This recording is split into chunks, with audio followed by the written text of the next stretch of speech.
Hi, my name is Darren Moore and I'm Group Commercial Director at Taxist Accountants. A bit of background, Taxist Accountants are a network of over 300 accountants across the UK, looking after about 77,000 small business clients.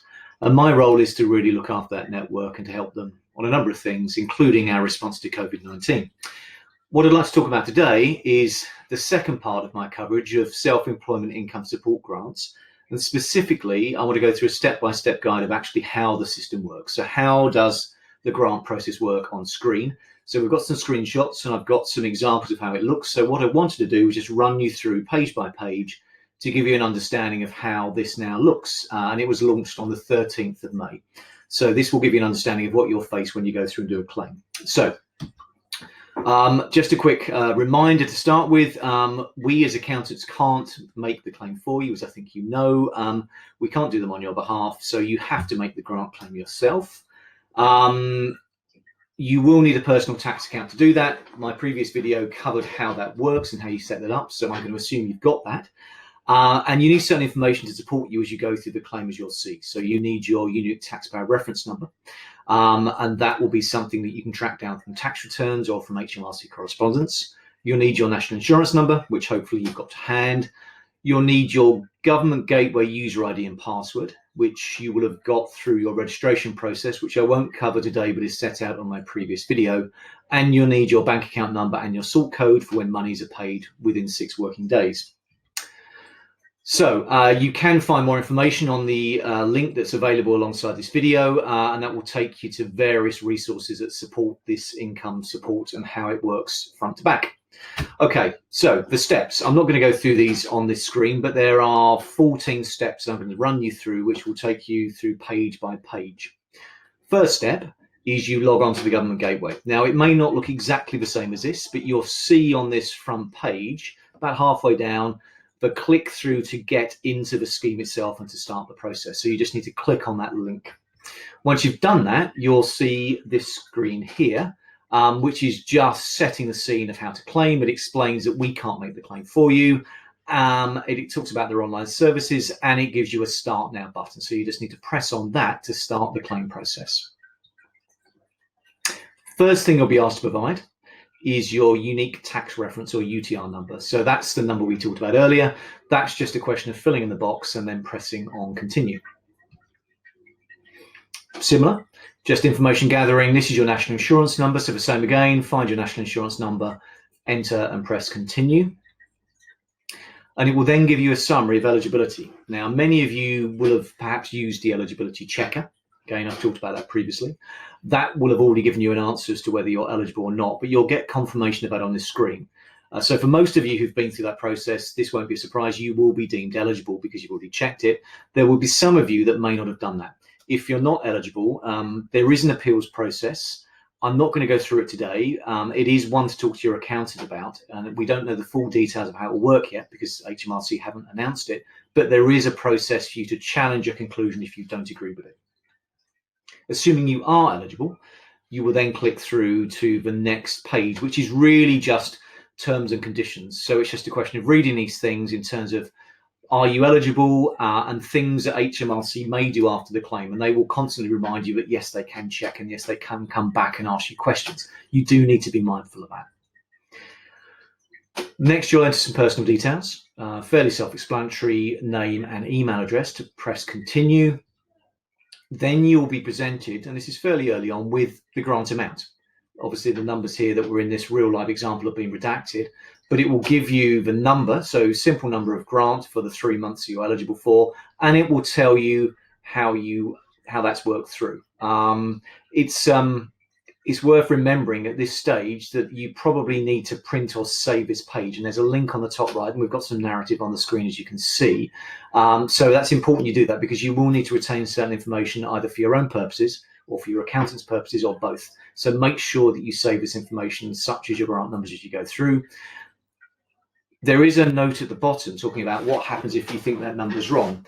Now, that's going to be a difficult one for many because in reality, you may not know as to whether that number is right or not. The recommendation from HMRC, and we would say the same, is you accept the amount because you want the monies flowing through into your bank account, but you make a claim effectively, or a review claim, saying, look, we don't think this number's right. The fact you've accepted this figure at this stage, and the fact that that money will then flow through, doesn't stop you being able to make a review at a later date. And we expect that will be true of a number of people. We don't know how often HMRC will get this wrong. We suspect fairly rarely. There's no reason why they should get it wrong. They've got all the standing data behind.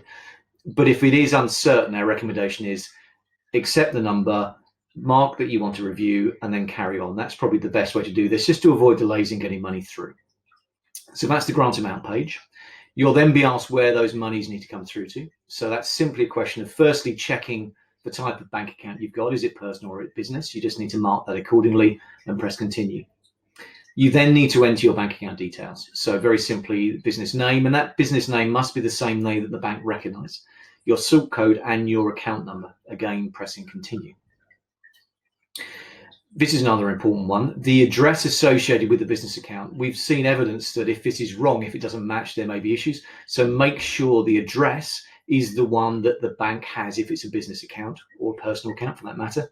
And you can put in the postcode, and you've got an option there for putting in the name or number of property if you need to.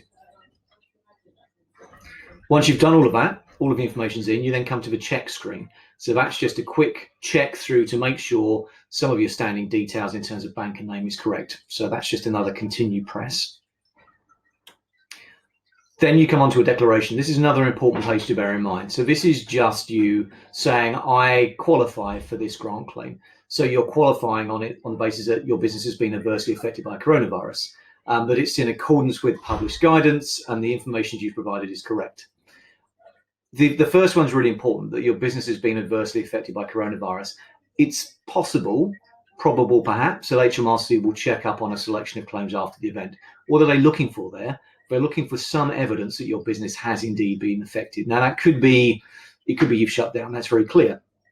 But it could be your business has suffered along the way. So it could be that turnover's dipped, or it could be that profits are down. It could be a number of things, but just bear in mind, you may need some accounts to support that. And you may need to talk to your accountant at that time just to make sure you can explain to HMRC how you meet that condition. And that's it.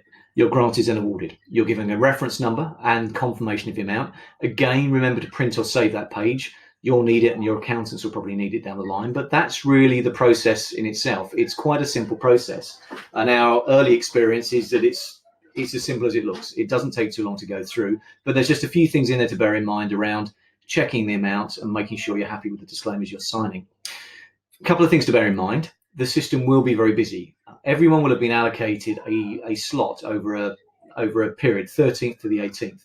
Doesn't mean the system's closed at that point. It continues to be open, but everyone will have been given a chance within that time frame. That means the system will be very busy. There will be well over 1 million applicants for this scheme, almost certainly. So it will be busy, so you may need to bear with it. We don't know the exact capacity HMRC have, but it will be busy. And some of you may be disappointed. I mentioned earlier the eligibility point, which I haven't covered in detail.